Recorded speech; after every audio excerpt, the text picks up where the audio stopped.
आज का हमारा टॉपिक है प्रोटीन सॉर्टिंग। तो सबसे पहले हम बात करेंगे इसकी डेफिनेशन की। It is the mechanism by which cell transport protein to the appropriate position in the cell और आउटसाइड ऑफ इट। उसको हम बोलते हैं प्रोटीन सॉर्टिंग, कि सेल जो है ट्रांसपोर्ट करता है प्रोटीन को इन देयर अप्रोप्रिएट पोजीशन। ठीक है, both in prokaryote and eukaryote. ठीक है, प्रोकैरियोट भी हो सकते हैं, यूकैरियोट्स भी हो सकते हैं। उनके अंदर जो है newly synthesize protein must be deliver to a specific subcellular location और export from the cell for correct activity. उस फिनोमिना को हम बोलते हैं प्रोटीन टारगेटिंग। ठीक है, इसको प्रोटीन सॉर्टिंग भी बोलते हैं और प्रोटीन टारगेटिंग भी बोलते हैं। तो जो है न्यूली सिंथेसाइज प्रोटीन्स होती हैं उनकी डिलीवरी जो है एक स्पेसिफिक लोकेशन पे होती है। ठीक है, फॉर करेक्ट एक्टिविटी, उसको हम बोलते हैं प्रोटीन सॉर्टिंग या फिर प्रोटीन टारगेटिंग। ठीक है, तो अब हम बात करेंगे कि जो जितनी भी सिंथेसिस हो रही है प्रोटीन की वो कहाँ होती है, एटीएस राइबोसोम। और एटीएस राइबोसोम कहाँ प्रेजेंट होता है, साइटोसोल में। और जो बाकी की बच जाती हैं few that are synthesize on the 70S ribosome of mitochondria and plastid. कि जितनी भी मतलब मैक्सिमम टाइम्स जो है प्रोटीन की सिंथेसिस कहाँ होती है, एटीएस राइबोसोम में। और कहाँ प्रेजेंट होता है वो, साइटोसोल में। और जो बाकी की बच जाती हैं वो 70S ribosome of mitochondria and plastid में होती हैं। ठीक है, अब इसमें जो है प्रोटीन के साथ जो है एक सिग्नल्स प्रेजेंट होता है, उसको हम बोलते हैं सॉर्टिंग सिग्नल्स। ठीक है, सॉर्टिंग सिग्नल्स क्या होते हैं उसको देख लेते हैं। टारगेटिंग और sorting signals are the piece of information. ठीक है, ये क्या होता है, piece of information that enable the cellular transport machinery to correctly position a protein inside और आउटसाइड ऑफ द सेल। ठीक है, कि ये पीस ऑफ इंफॉर्मेशन होता है। सॉर्टिंग सिग्नल्स क्या होते हैं, पीस ऑफ इंफॉर्मेशन होते हैं जो गाइड करते हैं ट्रांसपोर्ट मशीनरी को for their correct position of protein inside और आउटसाइड ऑफ द सेल। ठीक है, तो sorting signals present in the protein. ठीक है, कहाँ प्रेजेंट होते हैं, प्रोटीन में प्रेजेंट होते हैं। That help in direct there transport from the cytosol into specific organelles such as nucleus, endoplasmic reticulum, mitochondria, plastid और peroxisomes। ठीक है, तो सॉर्टिंग सिग्नल्स का काम क्या होता है कि ये क्या है, इंफॉर्मेशन प्रोवाइड करता है प्रोटीन को कि वो कहाँ जाएगी, साइटोसोल में जाएगी या फिर अदर कोई ऑर्गेनेल्स के अंदर जाएगी। तो ये सॉर्टिंग सिग्नल्स होना बहुत ज़रूरी है प्रोटीन के अंदर। अगर प्रोटीन जो है बिना सॉर्टिंग सिग्नल्स के होंगे, ठीक है, मतलब कि उनमें जो सॉर्टिंग सिग्नल्स नहीं होगा तो वो कहाँ रह जाएंगे, remain in the cytosol as permanent resident. ठीक है, कि वो साइटोसोल में ही रह जाएंगी प्रोटीन्स अगर उनमें सॉर्टिंग सिग्नल्स प्रेजेंट नहीं होगा।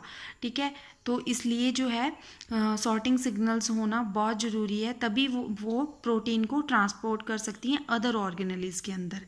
ठीक है, signal sequences are therefore necessary for protein targeting. Sorting signals present in protein can be signal peptide और सिग्नल पैचेस। हम डेफिनेशन की बात करेंगे सिग्नल पैचेस और सिग्नल पेप्टाइड की। सबसे पहले हम बात करेंगे सिग्नल सीक्वेंस की। ठीक है, तो सिग्नल सीक्वेंस जो है वो कहाँ पे प्रेजेंट होते हैं, at the end of polypeptide chain. और कहाँ पे, मोस्टली एंड टर्मिनस पे। एंड ऑल्सो भी internal which remain part of protein. ठीक है, सिग्नल सीक्वेंस जो है एंड टर्मिनस पे प्रेजेंट होते हैं। ठीक है, तो ये डायग्राम है कि एक हमारे पास जो है अनफोल्डेड प्रोटीन है। ठीक है, जब ये फोल्ड हो जाएगी तो वन साइडेड इसके क्या है, सिग्नल सीक्वेंस होगा। ठीक है, वैसे ही दूसरा है सिग्नल पैचेस। तो इसमें भी हैं बहुत सारे पॉलीपेप्टाइड जो हैं प्रेजेंट होते हैं। इंटरनल अमीनो एसिड सीक्वेंस जो होते हैं वो प्रेजेंट होते हैं, और जब वो फोल्ड होते हैं तो वह कैसा स्ट्रक्चर बना देते हैं, 3 डायमेंशनल अरेंजमेंट बना देते हैं, और उसको हम बोलते हैं सिग्नल पैचेस। ठीक है, जब जो है प्रोटीन सॉर्टिंग हो जाती है तो ये सिग्नल जो हैं वो रिमूव्स हो जाते हैं वहाँ से। ठीक है, तो अब कुछ जो है कंपार्टमेंट प्रेजेंट होते हैं फॉर प्रोटीन ट्रांसपोर्ट, ठीक है।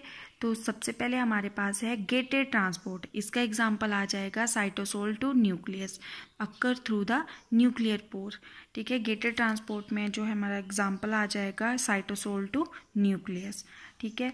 और ट्रांस मेम्ब्रेन में आएगा माइटोकॉन्ड्रिया एंड पेरोक्सीसोम्स, और वेसिकुलर ट्रांसपोर्ट में आ जाएगा transfer of protein from the endoplasmic reticulum to Golgi complex, ठीक है। तो ये डायग्राम है, इसके थ्रू जो है सारे ट्रांसपोर्ट समझ आ जाएंगी।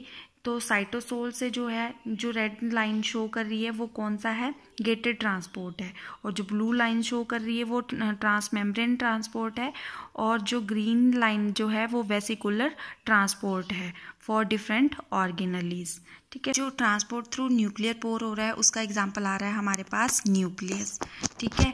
और जो ट्रांसपोर्ट अक्रॉस द मेम्ब्रेन हो रहा है, ठीक है जी, जितनी भी प्रोटीन जो हैं वो कहाँ पे हैं, साइटोसोल में, ठीक है, साइटोप्लाज्म में प्रेजेंट हो रही है, और वहाँ से जो है डिफरेंट ऑर्गेनेली में ट्रांसपोर्ट हो रहा है। तो ट्रांसपोर्ट अक्रॉस मेम्ब्रेन, ठीक है। तो मेम्ब्रेन वाली कौन सी है, क्लोरोप्लास्ट, माइटोकॉन्ड्रिया, पेरोक्सीसोम्स, ठीक है। ट्रांसपोर्ट बाय वेसिकल्स, ठीक है। तो वेसिकल से कौन सी हो रही है, एंडोप्लाज्मिक रेटिकुलम और गोल्जी कॉम्प्लेक्स में, ठीक है। एंडोप्लाज्मिक रेटिकुलम से कहाँ जा रही है वो गोल्जी कॉम्प्लेक्स की तरफ, तो वो कौन सा ट्रांसपोर्ट हुआ, ट्रांसपोर्ट बाय वेसिकल्स, ठीक है। तो ये भी डायग्राम क्या शो कर रहा है, प्रोटीन सॉर्टिंग और टारगेटिंग। तो प्रोटीन ट्रांसलोकेशन जो है वो दो तरह से अक्कर करती है, एक जो है को ट्रांसलेशनल होती है और दूसरी पोस्ट ट्रांसलेशनली होती है, ठीक है। तो जिसमें पोस्ट वाली जो है, पोस्ट ट्रांसलेशनली जो है वो कैसे है, synthesis of protein on rough endoplasmic reticulum, और जो को ट्रांसलेशनली है वो कैसे है, फ्री राइबोसोम से, जो प्रोटीन की सिंथेसिस हो रही है वो फ्री राइबोसोम से होती है।